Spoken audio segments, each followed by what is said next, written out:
Assalamualaikum warahmatullahi wabarakatuh. Untuk materi kali ini akan saya sampaikan mengenai prinsip dan teknik dari pemberian obat, ya.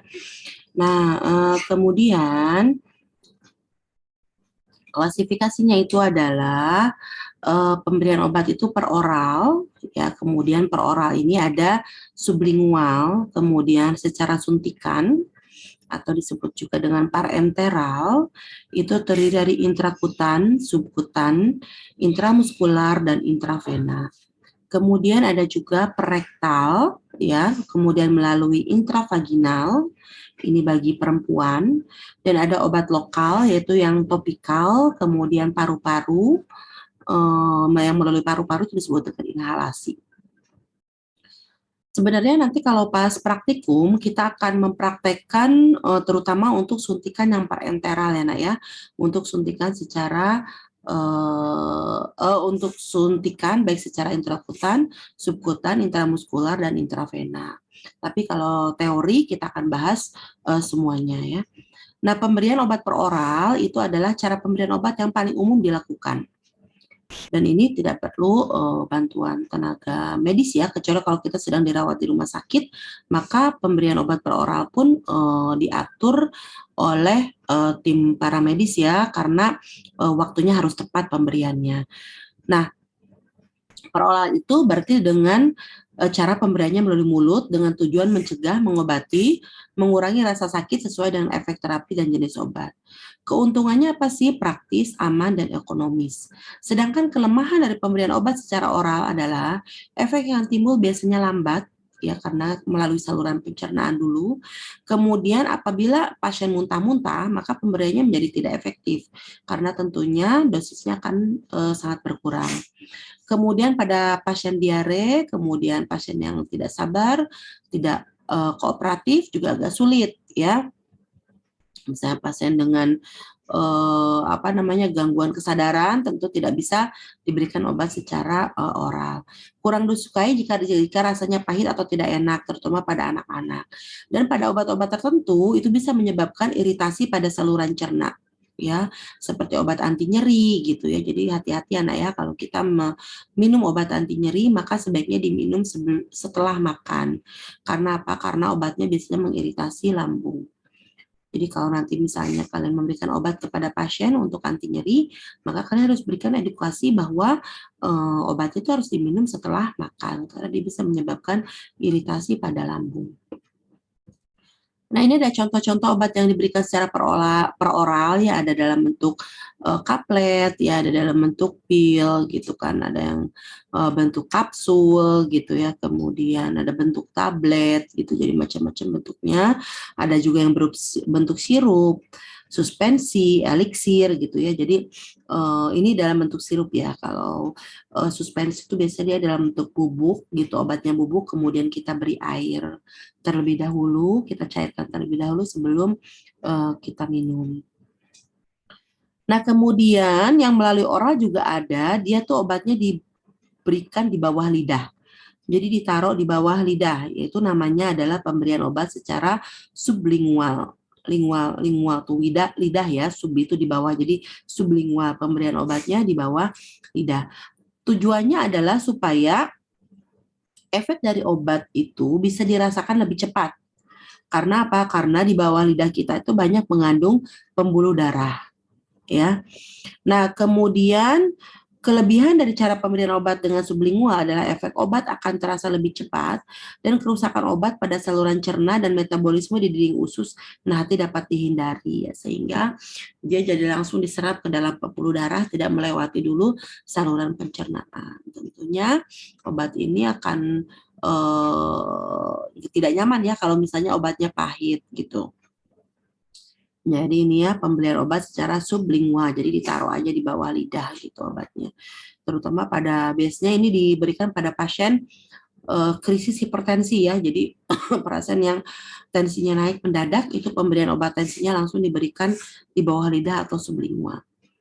Kemudian ada parenteral, yaitu pemberian obat tanpa melalui mulut. Jadi tanpa melalui saluran pencernaan, langsung ke pembuluh darah. Jadi keuntungannya apa sih? Efek timbul lebih cepat dan teratur ya. Karena apa? Karena dia tidak dipengaruhi oleh enzim-enzim yang ada di saluran pencernaan dan tidak dipengaruhi oleh asam lambung ya. Jadi dia langsung masuk ke dalam eh, misal kalau subkutan dia langsung masuk ke dalam lapisan lemak ya, kemudian bisa langsung diserap oleh pembuluh darah. Dapat diberikan pada penderita yang tidak kooperatif, tidak sadar atau muntah-muntah ya. Jadi biasanya yang pemberian obat secara parenteral itu biasa diberikan pada pasien yang dirawat ya. Kemudian sangat berguna dalam keadaan darurat. Jadi Pak, seperti contohnya pasien dengan gangguan jiwa apabila sedang kambuh gangguan jiwanya, maka kita bisa berikan obat langsung secara intravena, obat penenang langsung secara intravena gitu ya. Nah, kemudian kerugiannya dibutuhkan kondisi asepsis. Jadi kita harus dalam kondisi bersih gitu ya. Beda dengan yang pemberian obat oral gitu, bisa semua orang melakukan. Tapi kalau yang parenteral itu bisa dilakukan oleh tenaga paramedis dalam kondisi asepsis, dalam kondisi bersih. Kemudian menimbulkan rasa nyeri, kemudian tidak ekonomis dan membutuhkan tenaga medis. Apa saja sih pemberian obat yang melalui parenteral? Yang pertama adalah pemberian obat secara intrakutan, kemudian pemberian obat secara intravena, kemudian subkutan dan intramuskular. Pemberian obat secara intrakutan itu pada prinsipnya memasukkan obat ke dalam jaringan kulit. Merupakan pemberian obat melalui jaringan intrakutan ini dilakukan di bawah dermis atau epidermis, secara umum dilakukan pada daerah jaringan lengan tangan bagian ventral. Jadi pada bagian lengan, ya lengan bawah, pada bagian permukaannya yang warna putih itu pemberian obat secara intrakutan. Nah, pemberian obat intrakutan itu biasanya diberikan untuk mengetahui uji skin test atau uji sensitivitas dari beberapa obat tertentu. Ya, jadi orang untuk menghindari reaksi alergi yang berat, sebelum diberikan obat itu maka dilakukan uji skin test dulu, uji sensitivitas dulu yang menggunakan teknik penyuntikan secara intrakutan. Kemudian menentukan diagnosis terhadap penyakit tertentu seperti pada penyakit TBC pada anak. Itu TBC pada anak itu tidak bisa dilakukan pemeriksaan lewat dahak atau ronsen ya, tapi gold standarnya itu dengan tes tuberkulin, di mana tes tuberkulin ini merupakan sebuah pemeriksaan yang melibatkan tindakan penyuntikan intrakutan. Jadi persis di bawah kulit, sehingga dia ketika menyuntikkan itu arahnya mendatar sejajar kulit sekitar 10 derajat. Ya, seperti ini, persis di bawah kulit. Nah, jadi ini ada kulit ya, ini pergelangan tangan ya. Kita beri buletan kalau uji sensitivitas atau uji tes tuberkulin, kita beri buletannya sekitar diameter 1 sampai 2 cm. Kemudian kita suntikan zat yang mau kita uji ya ke di bawah kulit ya, sehingga ketika disuntikan, kalau intrakutan itu biasanya penyuntikannya sangat sedikit jumlah cairannya, dan bisa nanti akan muncul bentol gitu ya, semacam bentol, padahal itu adalah cairan yang kita suntikan ada di bawah kulit itu sampai menggelembung kulitnya gitu ya. Itu adalah penyuntikan intrakutan. Kemudian kalau uji sensitivitas setelah disuntikan seperti ini, kita beri buletan dengan pulpen seperti ini. Kalau misalnya ada kemerahan melebihi buletan yang kita buat, artinya apa? Artinya pasien tersebut memiliki alergi terhadap obat yang kita suntikan, sehingga tidak kita berikan obatnya secara intravena seperti itu ya. Kemudian selanjutnya pemberian obat subkutan. Pemberian obat secara subkutan adalah pemberian obat melalui suntikan ke arah bawah kulit, yaitu pada jaringan konektif atau jaringan lemak di bawah dermis. Jadi pemberian subkutan itu penyuntikannya ke dalam lemak. Apa aja yang diberikan secara subkutan? Biasanya vaksin ya. Kemudian obat-obat preoperasi. Kemudian narkotik, insulin dan heparin. Ya, insulin yang paling sering digunakan ya. Kemudian pemberian obat melalui subkutan ini umumnya dilakukan dalam program pemberian insulin yang digunakan untuk mengontrol kadar gula darah. Nah, kalau untuk pemberian insulin biasanya pasien juga memberikan obatnya secara mandiri ya, tapi tetap dengan tindakan asepsis ya, Nak ya.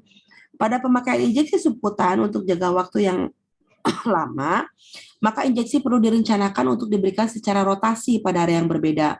Jadi kalau misalnya kayak pasien diabetes, pasien penyakit gula, itu kan misalnya yang sudah tergantung insulin, disuntikan insulin secara sekutan, dan itu setiap hari gitu ya, Nak ya. Sehingga tempat penyuntikannya perlu rotasi, misalnya yang di lengan kiri atas, besoknya di lengan kiri yang atas sebelah kanan, kemudian besoknya lagi di perut, besoknya lagi di paha gitu ya. Jadi tempat penyuntikannya dilakukan secara berotasi. Kalau dilakukan dalam jangka waktu yang lama dan harus diberikan setiap hari. Kemudian hanya boleh dilakukan untuk obat yang tidak iritatif terhadap jaringan.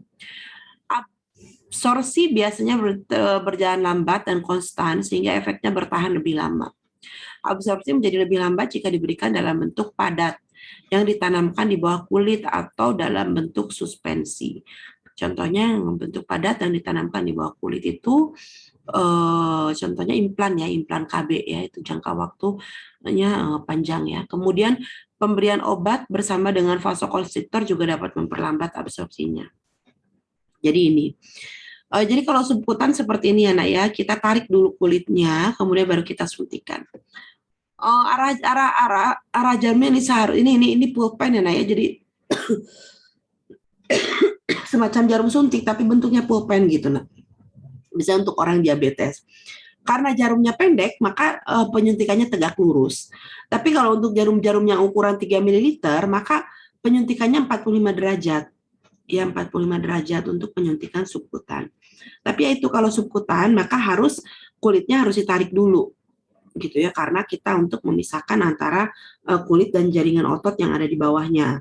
Sehingga nanti jarumnya bisa masuk tepat di bawah jaringan subkutan. Gitu ya. Jadi, kemudian intramuskular, yaitu merupakan cara pemberian obat yang dimasukkan ke dalam otot. Jadi, pemberian intramuskular ini, yang untuk subkutan tadi, nah itu daerah-daerahnya biasanya pada daerah perut, pada daerah paha, kemudian pada bagian lengan atas, ya. Nah, itu cara pemberian yang subkutan. Nah, kalau intramuskular, itu adalah pemberian obat melalui jaringan otot.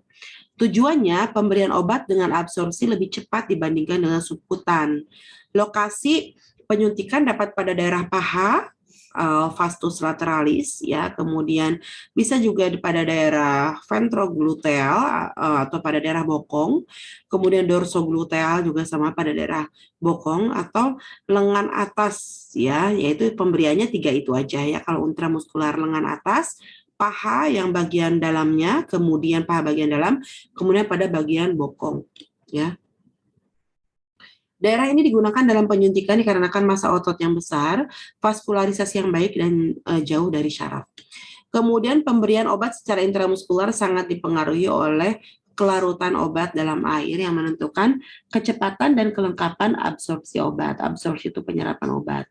Obat yang sukar larut seperti diazepam dan penitoin akan mengendap di tempat suntikan sehingga absorpsinya berjalan lambat, tidak lengkap dan tidak teratur. Obat yang larut dalam air akan lebih cepat diabsorpsi. Nah, kalau misalnya tadi yang intrakutan itu sejajar dengan kulit kita ya, 10 derajat, kalau yang subkutan itu 45 derajat, kalau yang intramuskular itu 90 derajat. Jadi dia harus tegak lurus ya sehingga menembus otot. Gitu. Tegak lurus dan jarum suntiknya kita optimalkan gitu kan sampai habis. Lihat-lihat kondisinya juga. Kalau misalnya kurus ya kalau habis nanti dia mentok ke tulang gitu ya. Jadi jangan terlalu habis juga kalau pada kondisi yang pasien-pasien yang kurus gitu ya. Jadi kalau intramuskular penyuntikannya itu 90 derajat, tegak lurus ya. Kemudian penyuntikan intravena. Intravena itu penyuntikannya langsung ke dalam pembuluh darah. Pengertiannya memasukkan cairan obat langsung ke dalam pembuluh darah, vena, waktu cepat sehingga obat langsung masuk ke dalam sistem sirkulasi darah. Tujuannya adalah memasukkan obat secara cepat, mempercepat penyerapan obat. Lokasi yang digunakan untuk penyuntikan biasanya pada lengan, ya, yaitu pada vena cubiti, pada tungkai. Kalau tungkai berarti pada vena sapenosus, kemudian sapenosus, vena sapenosus, ya, kemudian pada leher itu bisa untuk vena jugularis, bisa pada anak-anak. Kemudian pada kepala, vena frontalis atau vena temporalis biasa pada anak atau pada bayi ya, itu karena mungkin pembuluh darah yang lain belum tampak gitu ya. Nah, ini pemberian obat secara intravena, jadi melalui pembuluh darah. Kemudian pemberian obat secara intravena juga ada yang melalui selang, contohnya pemberian obat kanker ya. Kemudian ada juga melalui selang infus. Kemudian pemberian obat intravena tidak langsung via wadah. Merupakan cara pemberian obat dengan menambahkan atau memasukkan obat ke dalam wadah cairan intravena yang bertujuan untuk minimalkan efek samping dan mempertahankan kadar terapeutik darah. Contohnya diberikan pada infus ya. Jadi pada infus dia akan mengikuti tetesan cairan infus sehingga efek obatnya bisa jangka panjang dan dosis yang diberikan dosisnya maintenance gitu, diberikan secara sedikit-sedikit tapi terus-menerus gitu ya. Jadi ini obat yang diberikan secara intravena bisa kita berikan lewat infus, cairan infus. Kemudian selanjutnya ada obat yang diberikan secara rektal atau melalui anus ya. Merupakan cara pemberian obat dengan memasukkan obat melalui anus atau rektum dengan tujuan memberikan efek lokal dan sistemik.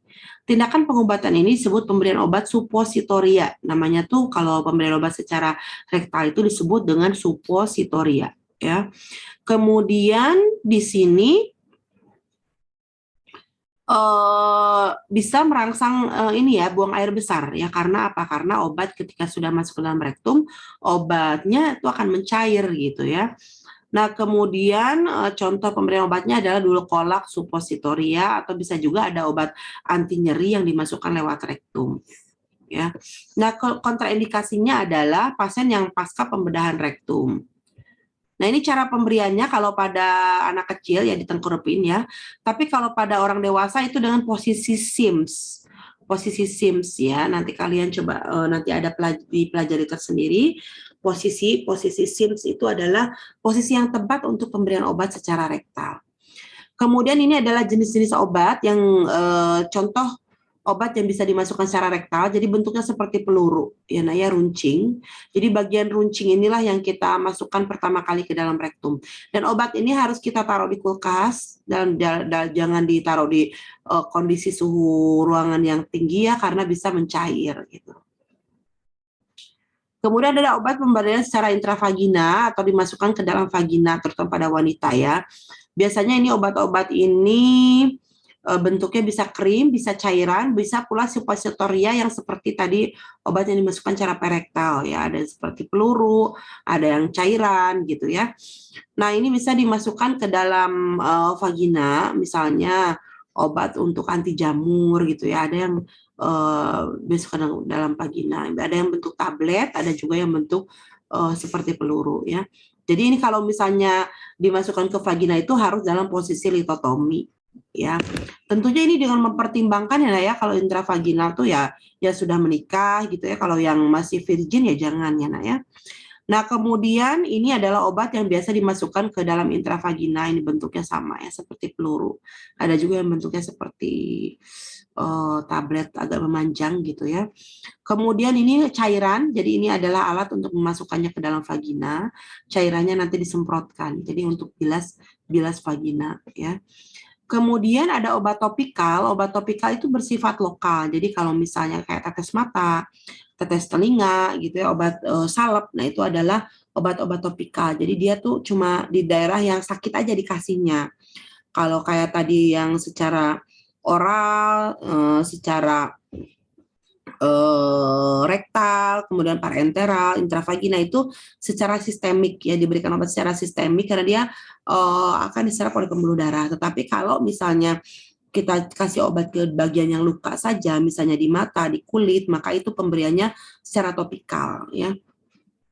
Nah, secara topikal itu misalnya contohnya pemberian obat pada kulit gitu ya, misalnya krim, lotion, atau aerosol juga ada. Contoh aerosol itu obat anti nyeri ya, ada yang spray gitu ya, disemprot. Kemudian ada kalau krim itu contohnya salep gitu ya, salep anti jamur, salep anti kuman gitu. Dan kemudian ada pemberian obat melalui telinga, itu bisa dalam bentuk obat tetes ya, obat tetes telinga. Kemudian ada juga pemberian obat melalui hidung, yaitu biasanya obat tetes hidung juga ya, untuk melegakan hidung dan untuk biasanya pasien-pasien sinusitis. Kemudian pemberian obat pada mata ini biasanya bentuknya salep atau obat tetes. Kemudian obat topikal lain adalah inhalasi. Inhalasi ini khusus untuk paru-paru. Jadi dia obat topikal khusus untuk mengobati paru tapi secara langsung ke paru-parunya. Contohnya adalah dalam bentuk misalnya aerosol ya, contohnya dalam pengobatan asma gitu ya, nah ya. Itu dengan nebulizer. Nah, itu adalah contoh inhalasi seperti ini. Ini nebulizer ya, ini aerosol ya untuk pengobatan asma atau pengobatan sesak di paru-paru. Kemudian yang slide terakhir adalah cara pemberian obat ya. Pemberian obat itu harus benar obat. Jadi obatnya harus betul, harus rasional ya. Memang obat yang dibutuhkan oleh pasien. Benar pasien, jangan sampai apalagi kalau misalnya di rumah sakit tertukar obatnya antara pasien satu dengan pasien yang lainnya. Obatnya harus diberikan sesuai dengan kondisi pasien dan secara rasional. Kemudian benar dosis pemberiannya, jadi jangan kurang, jangan juga berlebihan. Kalau kurang tentunya tidak akan memberikan efek terapeutik yang diharapkan. Kalau berlebihan tentu akan menimbulkan efek toksik gitu ya. Kemudian benar cara pemberiannya, yang diberikan secara rektal diberikan secara rektal, yang harus diberikan secara intramuskular, intravena diberikan secara intramuskular, intravena. Jadi harus sesuai cara pemberiannya, sesuai dengan petunjuk pemberian obatnya. Benar waktu pemberiannya ya, harus tepat waktu seperti pemberian antibiotik 3 kali sehari, maka bukan diberikan pagi, siang, sore, tapi diberikan setiap 8 jam. Kalau 4 kali sehari berarti diberikan setiap 6 jam, 24 jam dibagi 4 gitu ya. Jadi harus tepat dalam waktu pemberiannya. Kemudian benar pendokumentasiannya, terutama ini bagi pasien-pasien yang dirawat sakit karena pemberian obatnya sangat tergantung pada tenaga para medis ya, sehingga perlu pendokumentasian yang jelas untuk menghindari pemberian obat secara double atau pasien terlewat diberi obat. Jadi harus dicatat betul-betul ya. Terus kemudian misalnya obat dimasukkan ke dalam infus juga harus tercatat secara betul, ditulis di infusnya obat apa yang ada yang terkandung dalam infus tersebut, obat apa yang kita berikan pada infus itu ya, supaya tenaga para medis lain tahu gitu kan, oh di dalam infus ini ada obat anti nyeri misalnya gitu. Karena kan jaga perawat itu bisa beda-beda pagi, siang, malam, maka disinilah fungsi dari pendokumentasian ya, sehingga jelas pendokumentasiannya. Baik, untuk pemberian obat demikian disampaikan. Bila ada pertanyaan silakan boleh share di grup WhatsApp. Sekian materi dari saya. Assalamualaikum warahmatullahi wabarakatuh.